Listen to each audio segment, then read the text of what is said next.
Hello traders, good morning traders. आज है 9 सितंबर 2025 और स्वागत है आप सभी का हमारे यूट्यूब चैनल लक्ष्मी कैपिटल पे।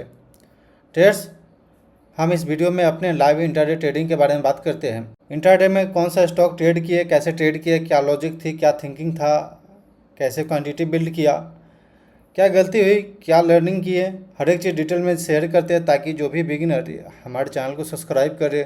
यदि आप इंट्राडे ट्रेडिंग करते हैं तो जेन्युइन तरीक़ा से हर एक बात हम उन तक पहुंचाएं और वो भी लर्निंग करें और हम भी लर्निंग करें, क्योंकि दूसरों के गलती से सीख करके आगे बढ़ना बहुत तेज़ी से आगे बढ़ता है आदमी। तो ट्रेडर्स, चैनल पे पहली बार आए तो चैनल को सब्सक्राइब कर लीजिए, वीडियो को लाइक करिए। और सबसे पहले बात करते हैं ट्रेडर्स आज के। तो आज के दिन पे वापस से एक बैड डे रहा है। बिल्कुल ट्रेड के ऊपर बातें करेंगे, चार्ट के पैटर्न पे जाएंगे, लेकिन थोड़ा सा आज के दिन पे वापस से अच्छा दिन नहीं रहा है। लेकिन फिर भी चलिए सबसे पहले आपको व्यू बताते हैं कि कैसे हमने ट्रेड किया। ये पेटीएम हमने बाई किया था 10:37 पे 200 क्वांटिटी 1221 पे। देन ये स्टॉप लॉस हिट हो गया इसमें। तो बाइंग साइड का मेरा प्लानिंग था और only one trade in a day, ये डिसिप्लिन है तो फिर इसमें ज़्यादा ओवर थिंकिंग नहीं करना है। तो ट्रेड्स, मेरा सिंपल प्लानिंग था। यहाँ पे दिख रहा है आपको कि ये लो बनाया, ये हाई, वापस लो, वापस हाई, वापस लो, यानी कि लोअर हाई लोअर लो बनते हुए अपसाइड की ओर प्राइस एक्शन जा रहा है। सिंपल दिख रहा है आपको। यहाँ पे क्लियर कट कल के दिन पे आप देखेंगे तो प्रीवियस डे पे एक स्ट्रॉन्ग सेलिंग चला था, बट वापस आज हम उस गैप अप दिए थे और इस रेजिस्टेंस के पास में खुले। बट बाइंग गैप अप पहले दिख गया तो फिर यहाँ पे मेरा क्लियर हो गया व्यू कि हमें बाइंग साइड ही जाना चाहिए, क्योंकि आप उसके बाद से कैंडल का फॉर्मेशन देखेंगे तो इतना कोई ऐसा स्ट्रॉन्ग सेलिंग नहीं है जैसे कि यहाँ पे रिजेक्शन दिखना चाहिए रेजिस्टेंस के पास आकर के। तो उसके अलावा ट्रेड्स यहाँ पे सिंपल सा हम एक लाइन ड्रॉ किए, सिंपल, जो कि एक रेजिस्टेंस था। इसके ऊपर ही हम लोग आज के दिन पे खुले हैं। तो ये मेरा क्लियर व्यू था कि यहाँ से बाइंग जनरेट हो सकता है, तो हमने बाइंग किया सिंपल। यहाँ पे सेम निफ्टी 500 के अंदर में आप देखेंगे तो लोअर हाई हायर हाई बन रहा है, ये लो, वापस ये हाई, फिर एक नया लो, फिर एक नया हाई, वापस एक नया लो, यानी कि लोअर हाई लोअर लो बन रहा है। ट्रेंड अपसाइड की ओर दिख रहा है। क्लियर कट हमको बाइंग करना चाहिए सिंपल। इसमें भी प्राइस एक्शन सेम था। ये एक रेजिस्टेंस जोन था जिसके ऊपर आया, प्राइस आज ऊपर खुला, वापस हम लोग नीचे जाने की कोशिश की, लेकिन 9:30 में एक स्ट्रॉन्ग बाइंग जनरेट हुआ और अपसाइड की ओर आया प्राइस। तो यहाँ तक क्लियर हो गया मेरा व्यू कि हमें बाइंग साइड जाना चाहिए। मार्केट अपसाइड की ओर ट्रेंड दिख रहा है और हमने क्लियर कट कहा था एक रेंज है ट्रेड्स, उस रेंज के अंदर में अगर ट्रेड होता है तो अपसाइड की ओर मूवमेंट आना चाहिए। तो इसी को लेकर के ट्रेड्स मेरे पास कुछ चार्ट पैटर्न हमने सिलेक्ट कर रखा था अपने लिए। ये सब chart pattern supreme industry buying side का था, एनटीपीसी सेलिंग साइड का था, एनएमडीसी बाइंग साइड का था, ग्रासिम बाइंग था, भारती एयरटेल, अल्कीम, पेटीएम और आईडीएफसी फर्स्ट बैंक। देन सबसे पहली बात कि रिस्क रिवार्ड कहाँ प्रॉपर मिल रहा है, हमें उस पर ध्यान देना चाहिए। तो रिस्क रिवार्ड हमें अच्छा पेटीएम के अंदर दिख रहा था, जैसा कि आपको चार्ट पैटर्न पे दिखाते पहले। पेटीएम के अंदर ट्रेड्स हमें काफ़ी अच्छा रिस्क रिवार्ड यहाँ पे देखने को मिल रहा था, जिस वजह से हमने बाइंग का ही प्लान किया था। इसमें ट्रेड्स पेटीएम में हमने बाइंग का प्लानिंग किया था आज के दिन पे। तो सिंपल मेरा यहाँ व्यू था क्लियर ट्रेड्स। एक सेकंड, मेरा सिंपल व्यू क्लियर यहाँ पे था ट्रेड्स कि ये जो कंसोलिडेशन रेंज है यह एक बाइंग जनरेट हो सकता है यहाँ पे। देन इससे लेकर के यहाँ तक के लोअर लेवल तक एक स्ट्रॉन्ग बाइंग जनरेट हो सकता है, जो कि 1210 1207 तक का स्टॉप लॉस आराम से हम दे सकते हैं। लेकिन यहाँ पे देखेंगे तो 1217 1220 के पास ही यहाँ पे देखेंगे। एक सेकेंड, आपको जूम करते हैं पहले।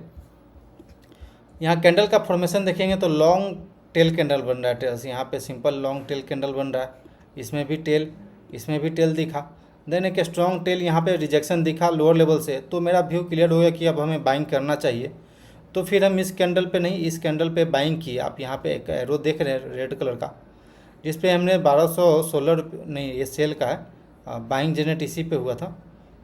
200 क्वान्टिटी 1221 के पास हमने इस कैंडल पे बाइंग किया था ट्रेड्स। 1221 के भाव पे स्मॉलर टाइम फ्रेम पे चलते हैं। यहाँ पे इस कैंडल पे हमने 1221 पे बाई किया, क्योंकि लोअर लेवल से यहाँ पे रिजेक्शन हमें दिख रहा था ट्रेड से।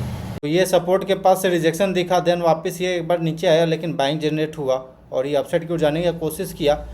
वापस मेरा क्लियर हो गया व्यू कि यहाँ पे अब बाइंग जनरेट हो सकता है, तो फिर हमने इस कैंडल पे इंटर कर लिया ट्रेड को। कैंडल पे इंटर करने के बाद ट्रेड सिंपल ये छोटा छोटा प्राइजेक्शन बना, लेकिन एक स्ट्रॉन्ग कैंडल के साथ वापस मेरा यहाँ पे स्टॉप लॉस हिट कर दिया। जो ये पे एरो दिख रहा है आपको 1216 के पास स्टॉप लॉस हिट हो गया। सिंपल मेरा प्लानिंग था 21 के पास इंटर था मेरा, 1221 के पास एंट्री था। डे लो का लगभग स्टॉप लॉस था 17 के आसपास और टारगेट मेरा यहाँ से था 30 के आसपास, क्योंकि 30 के आसपास व्यू ऐप चल रहा था। 1:2 में टारगेट हम प्लान कर रखे थे, बट यहाँ पे एक स्ट्रॉन्ग कैंडल के साथ डाउनसाइड आया मूवमेंट और वापस स्टॉप लॉस सेट करा दिया। लेकिन वापस ये देखेंगे ट्रेड्स तो ये वापस अपसाइड की ओर आ गया। तो बाइंग तो था, लेकिन मेरा हो सकता है गलत एंट्री था, क्योंकि एंट्री का लेवल लगभग 1210 या 1212 के बाद ही अपसाइड को मूवमेंट दे दिया। खैर चलिए कोई दिक्कत नहीं, इस तरह का दिन आपको देखने को मिलेगा जिसमें कि आप स्टॉप लॉस हिट कराएंगे और एक स्ट्रॉन्ग लगभग 0.5% मेरे अकाउंट का आज जा चुका है। ज़्यादा बड़ा रिस्क नहीं रहता है ट्रेड्स, 0.25% 0.5% रिस्क रहता है मेरे ट्रेड में। और यहाँ 920 रुपये का आज के दिन पे झटका लगा, स्टॉप लॉस हिट हुआ। और चार्जेस का बात करें तो 133 रुपये का चार्जेस भी आज के दिन पे लग रहा है। इस ट्रेड के लिए काफ़ी ज़्यादा यहाँ पे स्ट्रॉन्ग क्वांटिटी था मेरे पास। आई थिंक कि आपको समझ में आ गया होगा ट्रेडर्स कि क्यों हमने ट्रेड में इंटर किया और कैसे स्टॉप लॉस किया है। तो ठीक है, कोई दिक्कत नहीं, स्टॉप लॉस मार्केट में पार्ट है तो हमें एक्सेप्ट करना ही पड़ेगा। ज़रूरी नहीं कि हम हर एक बार जो मेरा सोच है या फिर जो हम करना चाहें, जो मेरा ट्रेड हो हर एक बार सही हो। लेकिन चलिए कोई दिक्कत नहीं, उससे अच्छा तो ट्रेड यहाँ पे मिल रहा था IDFC फर्स्ट बैंक में भी, बट ट्रेड्स यहाँ पे देखेंगे तो ये रिस्क रिवार्ड प्रॉपर यहाँ पे नहीं मिल रहा था हमें, जिस वजह से हम यहाँ पे इंटर करने का प्लानिंग नहीं किए। नहीं तो इसमें भी काफ़ी अच्छा चार्ट पैटर्न यहाँ पे देखने को मिल रहा था IDFC फर्स्ट बैंक में। अगर इसके यहाँ इधर 50% का इस फर्स्ट कैंडल का 50% का स्टॉप लॉस लेकर के ट्रेड करते तो आराम से टारगेट यहाँ अचीव हो जाता और काफ़ी ट्रेंडिंग ये स्टॉक दिख रहा था। बट स्टॉप लॉस जाना था तो फिर गलत तो होगा ही। खैर चलिए, तो ट्रेड्स आई थिंक कि आपको समझ में आ गया होगा कि क्या लॉजिक था ट्रेड लेने के पीछे, क्या थिंकिंग था। और ठीक है, कोई दिक्कत नहीं, स्टॉप लॉस गया है। फिर मिलते हैं कल पे। Okay trades, thanks for watching this video. Please like and subscribe my YouTube channel for more updates.